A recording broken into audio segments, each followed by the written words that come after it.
Ya, halo semua. Assalamualaikum warahmatullahi wabarakatuh. Kembali lagi kita akan belajar biologi bersama dengan saya Egi Nugraha. Nah, di video kali ini kita akan membahas kembali tentang organel-organel sel.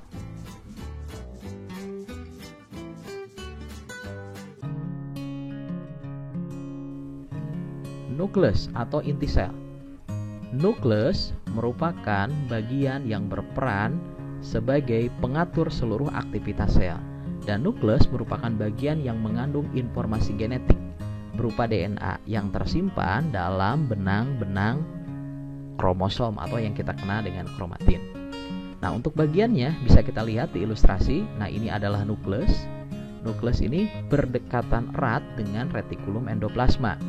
Bagiannya terdiri dari karioteka atau membran inti yang merupakan pelindung atau pembungkus dari materi genetik, memiliki membran rangkap dan terdapat pori pada bagian nukleus.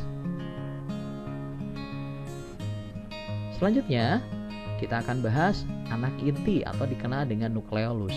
Nah, nukleolus ini terlibat dalam proses sintesis protein.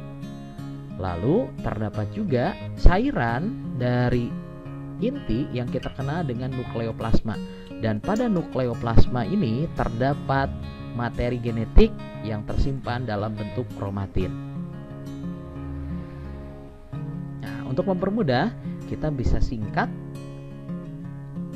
bagian-bagian yang ada di nukleus menjadi metianakpaatin. Membran inti, nukleolus, lalu kromatin. Membran inti, anak inti, dan kromatin. Mitokondria. Mitokondria merupakan organel yang sangat vital, yang sangat dibutuhkan oleh sel. Tujuannya adalah untuk menghasilkan energi melalui proses respirasi sel. Mitokondria memiliki membran rangkap, sama seperti kita temukan pada nukleus maupun pada plastida. Nah, untuk bagian-bagiannya kita bisa lihat di sini terdapat membran. Nah, ini ada outer membran dan ada inner membran. Nah, makanya kita kenal dengan membran rangkap. Lalu, lipatan pada membran bagian dalam ini kita kenal dengan yang namanya kristae. Lalu, ada yang namanya cairan yang berada di bagian dalam mitokondria atau yang kita kenal dengan matrik. Ribosom. Nah, ribosom bisa kita lihat di sini memiliki dua bentuk. Ada ribosom subunit besar dan terdapat ribosom subunit kecil. Nah, ribosom ini memiliki bentuk seperti butiran kecil dengan diameter sekitar 20 hingga 22 nanometer. Nah, ini kita bisa temukan di retikulum endoplasma kasar atau tersebar luas di sitoplasma. Dan ribosom merupakan organel terkecil pada sel. Dan ribosom ini ditemukan di seluruh sel hidup. Nah, di mana terdiri dari 35 protein ribosom dan 65% RNA ribosom. Nah, ini kita bisa lihat ya penegasannya, terdapat subunit besar. Nah, ini yang ini, dan ini adalah subunit kecil. Nah, subunit besar ini terlibat dalam pembuatan ikatan baru untuk sebuah protein. Nah, ini prosesnya nih. Nah, proses sintesis protein.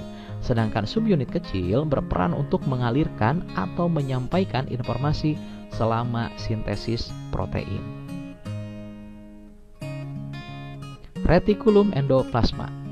Nah, retikulum endoplasma merupakan bagian yang sangat berdekatan dengan nukleus.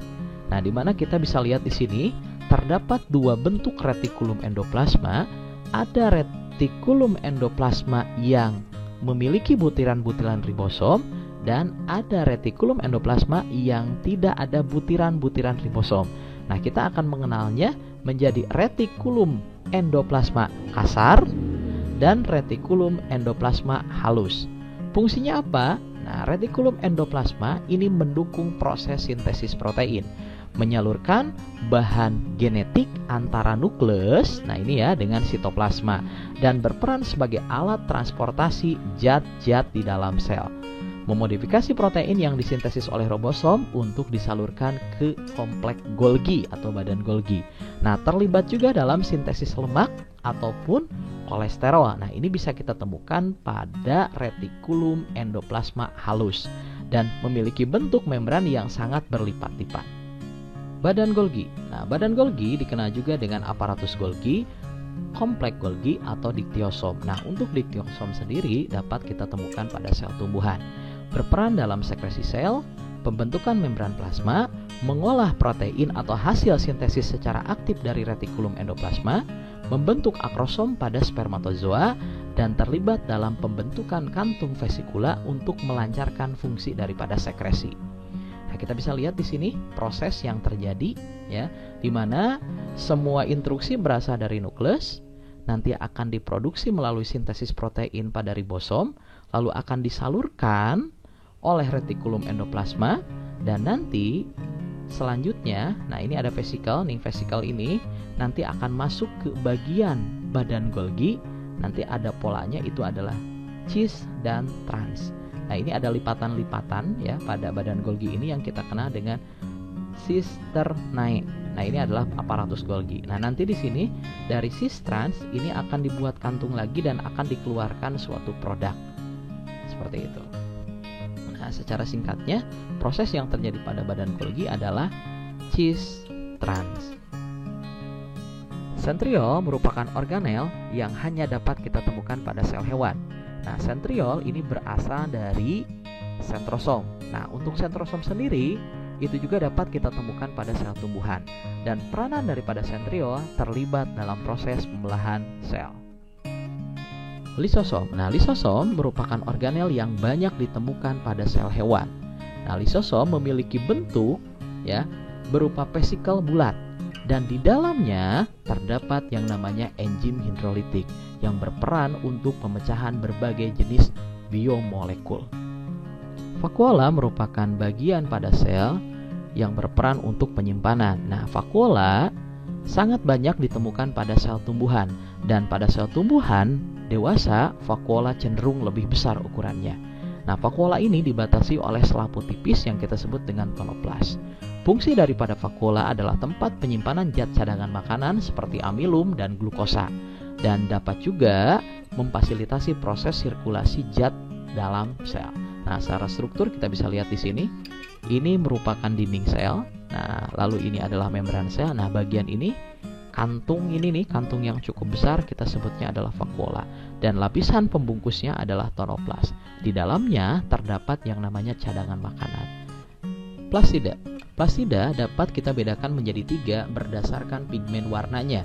Nah, ada yang namanya kloroplas yang mengandung pigmen warna hijau, yaitu klorofil, dan berfungsi untuk proses sintesis protein. Lalu ada kromoplas yang berfungsi untuk mensintesis dan menyimpan pigmen warna berupa pigmen karotenoid dan xanthofil. Lalu ada leukoplas yang merupakan plastida yang tidak mengandung pigmen warna. Di antaranya adalah untuk menyimpan zat makanan seperti fatty yaitu amiloplas, lipid elainoplas, dan protein yaitu proteinoplas. Nah, kita bisa lihat ilustrasinya pada gambar berikut. Nah, untuk kloroplas kita akan bahas di sini ada beberapa bagian di antaranya. Nah, ini adalah gambaran dari kloroplas ya. Nah, untuk kloroplas di sini terbagi menjadi 2 membran. Nah, karena keunikannya sama seperti pada nukleus dan mitokondria, di mana terdapat 2 macam membran, yaitu membran luar dan membran dalam. Kita boleh menyebutnya adalah membran rangkap. Dan di sini juga terdapat tumpukan yang kita sebut dengan grana, dan ada ruang kosong nih ya berisi stroma. Nah, baik grana maupun stroma ini terlibat dalam proses fotosintesis. Nah, di mana nanti di kelas 3 di materi tentang fotosintesis akan dijelaskan lebih lanjut lagi. Baik, itu saja video kita kali ini terkait dengan organel dan penyusun daripada sel. Sampai jumpa lagi di video selanjutnya. Wassalamualaikum warahmatullahi wabarakatuh.